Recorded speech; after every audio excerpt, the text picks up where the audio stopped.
It's wild in here. I hope you can hear me. I'm in the city of Dubai, next to Burj Khalifa, the tallest building on earth. This building is approximately a kilometer tall, and it's huge, it's massive. It has a beautiful cyberpunk architecture. It's science fiction, you know, you think you're in the future when you look at this building. Now, among this craziness, I want to talk to you about relative estimation in Agile. I'm going to use this building, the Burj Khalifa building, to talk about relative estimation. Now, let's say you want to climb this building. Let's say you want to use the stairs and walk up, climb all the way to the top.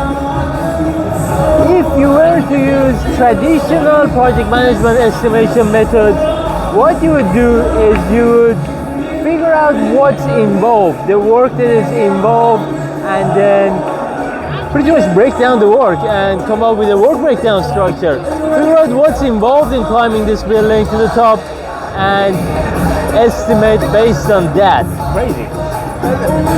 So, how would you do it? You would probably look, first thing you would need a map of this building. You need to look at where the stairs are, how to climb, which levels you have to switch stairs, where are the doors. This is a very complex building. It probably has a complex architecture floor plan, so you have to figure out all the details and figure out what's involved in climbing this building to the top. You would also probably have to figure out other things that are involved. You know, for example, a building at this high will be swinging if it's windy, or if the temperature changes, if it gets hot or cold, the building may expand or contract. You may want to take those into account. Will they have an impact on how long it's going to take you to climb the building or not? Now, thinking about all those things, taking them into account, is going to take a lot of time and a lot of effort. But hopefully, by the end of that, you can come up with an estimate of how long it's going to take to climb up this building to the top. Now, in contrast to that method of estimation, you can use relative estimation, which is very different. Now it's getting a bit crazy here, people are leaving. You can use relative estimation method. That's what we use in Agile to estimate. How would that work? Now, first thing is you're going to look at this building and compare it to something smaller. Having a look, I would say, let's say, what do we want to compare this with? Let's say we compare this to the little building next to it, to that one, right? This more or less looks to me, say 12, 13 times, let's say 15 times taller than that building next to it, the small one. So it's approximately 15 times the small building. Now, what we could do is we could go and climb that small building and see how long it takes us to climb the stairs of that small building all the way to the top. However long it takes, let's say it takes us, say, half an hour, right? We go half an hour times 15, that will be 7.5 hours. Now, of course, there's a lot more involved in that, so we don't want to just commit to 7.5 hours. So we want to add a little bit of fat because there's unknowns, uncertainties involved.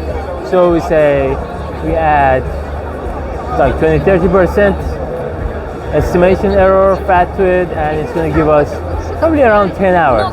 I don't know how right on the ballpark I was with 10 hours. So it's, you know, if we do some Google search, we'll figure out if I was wrong or right, or if I was on the ballpark or not. Now, with this in mind, if you're doing estimation in Agile, what you do is, let's say you have a user story and you want to figure out how long it takes to deliver that user story. The traditional way of estimating that is you will have a look at what's involved in delivering that piece of work. So you're going to have a work breakdown structure, what's involved in delivering that piece of work, and figure out the details of it, and figure out how many hours or days it's going to take you to deliver it. But if you're going to do relative estimation, we wouldn't do any of that. What we would do is we'll compare that user story, that piece of work, with something else that we've delivered earlier. Is it bigger, smaller, about the same size, how many times bigger? Let's say we have a user story that's about 3 times the size of another user story that we delivered last week or 2 weeks ago. The one we delivered 2 weeks ago, it took us 2 days. So this one is about 3 times larger. It's going to take us about 6 days, right? You can give it a bit of fat, 7 days, 8 days, and that's it. Pretty quick, pretty easy. You don't have to break it down. You don't have to get involved in the nitty-gritty of basically the trap of trying to implement the piece of code in your head before actually sitting in front of a computer. I hope you enjoyed this video, and I hope it wasn't too crazy talking about story point estimation here in Burj Khalifa in the city of Dubai. Thank you so much, and bye.